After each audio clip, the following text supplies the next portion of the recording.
ನಮಸ್ಕಾರ ವೀಕ್ಷಕರೇ, ಇವತ್ತು ನಾವು ಟೊರೇನಿಯಾ ಎಂಬ ಒಂದು ಅಲಂಕಾರಿಕ ಹೂವಿನ ಉತ್ಪಾದನೆ ತಂತ್ರಜ್ಞಾನದ ಕುರಿತು ಮಾಹಿತಿಯನ್ನ ಪಡ್ಕೊಳ್ಳೋಣ.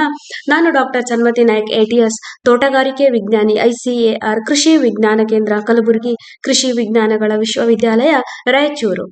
ಟೊರೇನಿಯಾ ಒಂದು ಅಲಂಕಾರಿಕವಾದಂತಹ ಒಂದು ಪುಷ್ಪ.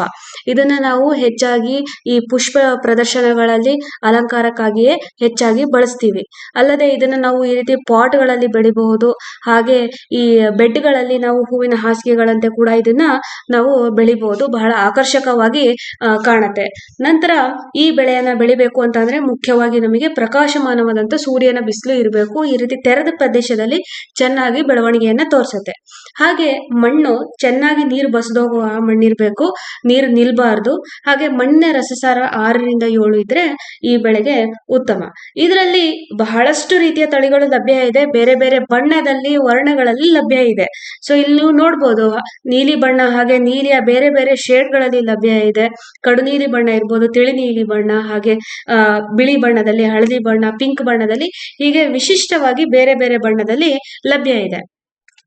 ಈ ಬೆಳೆಯನ್ನ ನಾವು ಸಸ್ಯಾಭಿವೃದ್ಧಿ ಮಾಡಬೇಕು ಅಂದ್ರೆ ಬೀಜಗಳ ಮೂಲಕ ಒಂದು ಮಾಡಬಹುದು, ಹಾಗೆ ಕಟಿಂಗ್ಸ್ ಗಳ ಮೂಲಕ ಕೂಡ ಮಾಡಬಹುದು. ಬೀಜಗಳನ್ನ ನಾವು ಉಪಯೋಗ ಮಾಡ್ತೀವಿ ಅಂದ್ರೆ ನಾವು ಬೀಜಗಳನ್ನ ಪ್ರೋಟ್ರೆಗಳಲ್ಲಿ ಬಿತ್ತನೆಯನ್ನ ಮಾಡ್ತೀವಿ. ಬಿತ್ತನೆ ಮಾಡಿ ಸುಮಾರು 15 ದಿನಗಳಲ್ಲಿ ಮೊಳಕೆ ಹೊಡೆಯೋದಕ್ಕೆ ಪ್ರಾರಂಭ ಆಗುತ್ತೆ. ಈ ರೀತಿ ಮೊಳಕೆ ಹೊಡೆದು ಬೆಳೆದಂತಹ ಸಸಿಗಳು ಸುಮಾರು 30 ದಿನ ಆದ ನಂತರ ನಾವು ಇದನ್ನ ಮುಖ್ಯ ಭೂಮಿಗೆ ನಾಟಿ ಮಾಡೋದಕ್ಕೆ ಬಳಸ್ಕೋಬಹುದು.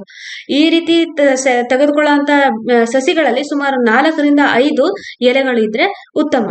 ಹಾಗೆ ಕಟಿಂಗ್ಸ್ ಗಳ ಮೂಲಕ ಕೂಡ ಮಾಡಬಹುದು. ಕುಡಿಯ ಭಾಗದಲ್ಲಿರುವಂತಹ 7 ಸೆಂಟಿಮೀಟರ್, 5 ರಿಂದ 7 ಸೆಂಟಿಮೀಟರ್ ನಷ್ಟು ಕುಡಿ ಭಾಗದನ್ನ ತಗೋಬೇಕಾಗತ್ತೆ. ಇದರಲ್ಲಿ 3 ರಿಂದ 4 ಗೆಣ್ಣುಗಳಿರ್ಬೇಕು. ಇದನ್ನು ನಾವು IBA ಅನ್ನುವಂತಹ ಬೇರು ವರ್ಧಕ ಒಂದು ಸಸ್ಯ ಪ್ರಚೋದಕದಲ್ಲಿ ಅದ್ದಿ ನಾವು ಪ್ರೋಟ್ರೆ ಅಥವಾ ಕೋಕೋಪಿಟ್ ನಲ್ಲಿ ಇಡೋದ್ರಿಂದ ಬೇರು ಬರೋದಕ್ಕೆ ಪ್ರಾರಂಭ ಆಗುತ್ತೆ. ಈ ರೀತಿ ಬೇರು ಬಂದಂತಹ ಸಸಿಯನ್ನ ನಾವು ನಾಟಿ ಮಾಡೋದಕ್ಕೂ ಕೂಡ ಬಳಸ್ಕೋಬಹುದು. ನಾಟಿ ಮಾಡೋದಕ್ಕೂ ಮೊದಲು ಭೂಮಿಯನ್ನ ತಯಾರಿಕೆ ಮಾಡೋದು ಮುಖ್ಯ ಆಗತ್ತೆ. ಹಾಗಾಗಿ ಭೂಮಿಯನ್ನ ನಾವು ಸುಮಾರು 10 ರಿಂದ 15 ಟನ್ ಅಷ್ಟು ತಿಪ್ಪೆ ಗೊಬ್ಬರವನ್ನ ಹಾಕಿ ತಯಾರು ಮಾಡ್ಬೇಕಾಗತ್ತೆ.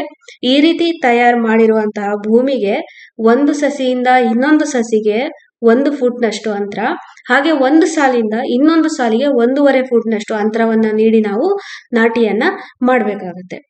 ನಂತರ ಈ ಬೆಳೆಗೆ ಪೋಷಕಾಂಶಗಳನ್ನ ನಾವು ಇಲ್ಲಿ ಕೊಟ್ಟಿರೋ ಹಾಗೆ ನಾವು ನೀರಿನಲ್ಲಿ ಕರಗುವಂತಹ ಪೋಷಕಾಂಶಗಳಾದಂತಹ 1500 ಕ್ಯಾಲ್ಸಿಯಂ ನೈಟ್ರೇಟ್ ಅಂತ ಹೇಳ್ತೀವಿ, ಹಾಗೆ ಮೋನೋ ಪೊಟ್ಯಾಷಿಯಂ ಫಾಸ್ಫೇಟ್, ಹಾಗೆ ಪೊಟ್ಯಾಷಿಯಂ ನೈಟ್ರೇಟ್, ಫೆರಸ್ ಸಲ್ಫೇಟ್, ಮತ್ತೆ ಮೈಕ್ರೋನ್ಯೂಟ್ರೇಟ್, ಇವುಗಳು ಪ್ರತಿ 100 ಲೀಟರ್ಗೆ ಇಲ್ಲಿ ಕೊಟ್ಟಿರೋ ಪ್ರಮಾಣದಲ್ಲಿ ನಾವು ಬೆರೆಸಿ ಪ್ರತಿದಿನ ನೀರಾವರಿಯನ್ನ ನೀಡಬೇಕಾದ್ರೆ ಡ್ರಿಪ್ ಮುಖಾಂತರ ಕೊಡ್ಬೇಕಾಗತ್ತೆ.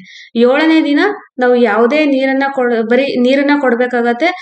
ಈ ರೀತಿ ನಾವು ಇದರಲ್ಲಿ ಪೋಷಕಾಂಶಗಳ ನಿರ್ವಹಣೆಯನ್ನ ಮಾಡಬಹುದು.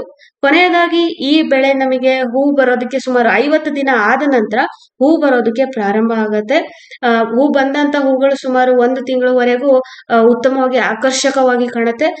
ಹಾಗೆ ಇಲ್ಲಿ 2 ರಿಂದ 4 ಟನ್ ಪ್ರತಿ ಎಕರೆಗೆ ಇಳುವರಿ ಕೂಡ ಸಿಗತ್ತೆ.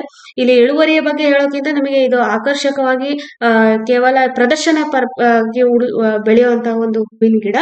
ಹಾಗಾಗಿ ಇಳುವರಿ ಅಷ್ಟು ನಮಗೆ ಅಗತ್ಯ ಇಲ್ಲ. ಆದ್ರೂ 2 ರಿಂದ 4 ಟನ್ ತನಕ ಇಳುವರಿಯನ್ನ ನೀಡತ್ತೆ.